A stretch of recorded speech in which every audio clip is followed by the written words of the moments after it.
DA hike, कर्मचारियों के DA में 4% की बढ़ोतरी, पेंशनर्स के लिए भी हुआ प्रावधान, जल्द बढ़ेगा महंगाई भत्ता, मिलेगा एरियर।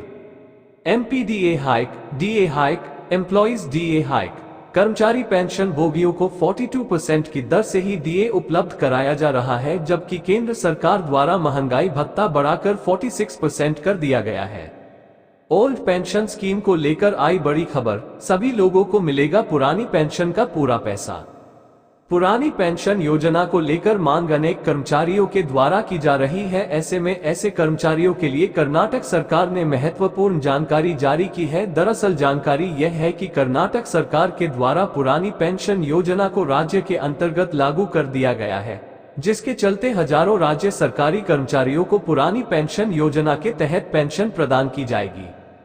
अलग अलग राज्यों के अंतर्गत तथा केंद्र शासित प्रदेशों के अंतर्गत अनेक सरकारी कर्मचारी नई पेंशन योजना को लेकर नाराज है और उनके द्वारा अनेक बार हड़ताल की जाती है कि फिर से पुरानी पेंशन योजना को लागू किया जाए। इस बीच कर्नाटक राज्य के अनेक कर्मचारियों के द्वारा भी अनेक बार हड़ताल की गई है और एक बार जब उनके द्वारा हड़ताल की गई तो कर्नाटक राज्य के मुख्यमंत्री जी के द्वारा वादा किया गया था कि वह पुरानी पेंशन योजना को लागू करेंगे।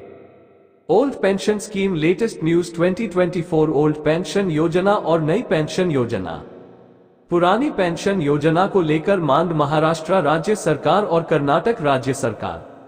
Old pension scheme latest news 2024 अब कर्नाटक राज्य के अंतर्गत कर्नाटक सरकार के द्वारा जो पुरानी पेंशन योजना को लागू करने का वादा किया गया था उसे पूरा कर दिया गया है। राज्य के अंतर्गत लगभग वर्ष 2006 के बाद में भर्ती होने वाले 13,000 से भी अधिक राज्य कर्मचारियों को पुरानी पेंशन योजना के तहत पेंशन प्रदान की जाएगी। मुख्यमंत्री सिद्धारमैया ने बुधवार के दिन सोशल मीडिया प्लेटफॉर्म पर लिखकर जानकारी दी थी कि 13,000 सरकारी कर्मचारियों को पुरानी पेंशन योजना में शामिल किया गया है। ये 13,000 कर्मचारी ऐसे कर्मचारी हैं जो कि वर्ष 2006 के बाद में भर्ती हुए हैं। ऑफिशियल ट्विटर अकाउंट यानी कि एक्स अकाउंट पर यह जानकारी दी गई है।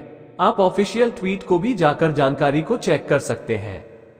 ओल्ड पेंशन योजना और नई पेंशन योजना।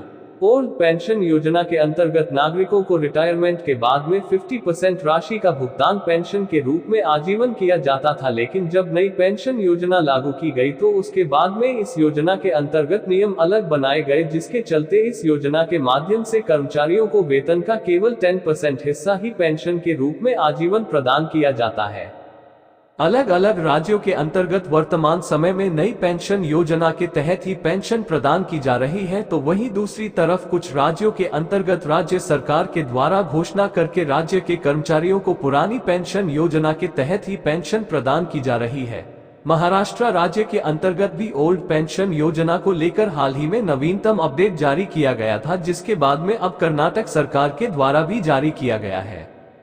पुरानी पेंशन योजना को लेकर मांग। जैसा कि सभी कर्मचारी जानते हैं कि नई पेंशन योजना की तुलना में कर्मचारियों को अधिक फायदा पुरानी पेंशन योजना में है। इसी के चलते अनेक कर्मचारी अलग अलग राज्यों के अंतर्गत पुरानी पेंशन योजना को लागू करने को लेकर अनेक प्रकार के प्रयास कर रहे हैं। उनके द्वारा लगातार हर बार की तरह आज भी मांग की जा रही है कि उनके लिए पुरानी पेंशन योजना लागू की जाए और उन्हें पुरानी पेंशन योजना के तहत ही पेंशन प्रदान की जाए। जैसे जैसे आगे पुरानी पेंशन योजना को लेकर जो भी नवीनतम अपडेट रहेंगे वह आपको इसी प्रकार के लेख के माध्यम से बताए जाएंगे। राजस्थान राज्य के अंतर्गत भजनलाल सरकार के द्वारा राज्य के अंतर्गत नई पेंशन योजना यानी कि एनपीएस लागू की गई है। राजस्थान राज्य के अंतर्गत जो कांग्रेस शासन के समय में पुरानी पेंशन योजना लागू की गई थी वह अब नहीं रहेगी। उसकी जगह पहली नियुक्ति के कर्मचारियों के लिए नई पेंशन योजना ही लागू रहेगी। महाराष्ट्र राज्य सरकार और कर्नाटक राज्य सरकार। महाराष्ट्र राज्य सरकार के द्वारा जो महत्वपूर्ण घोषणा की गई थी उसके अनुसार ओल्ड पेंशन योजना के तहत पेंशन को चालू करवाने के लिए कर्मचारियों को आवेदन करने के लिए 6 महीने का समय दिया गया है। अब जो भी उम्मीदवार ओल्ड पेंशन योजना को चालू करवाना चाहते हैं वह महाराष्ट्र राज्य सरकार के आदेश अनुसार 6 महीनों के अंतर्गत आवेदन की प्रक्रिया पूरी करवा सकते हैं। वहीं कर्नाटक राज्य सरकार के द्वारा आवेदन जैसी कोई भी महत्वपूर्ण जानकारी कर्मचारियों के लिए जारी नहीं की गई है, बल्कि उनके द्वारा ओल्ड पेंशन योजना को लेकर जो जानकारी जारी की गई है उसकी जानकारी आपको बता दी गई है। मुख्यमंत्री सिद्धारमैया के द्वारा ये भी कहा गया है कि मुझे उम्मीद है कि इस फैसले के चलते 13,000 कर्मचारी जो कि एनपीएस पेंशन योजना के तहत पेंशन प्राप्त कर रहे हैं उन सभी के परिवारों को राहत मिली होगी।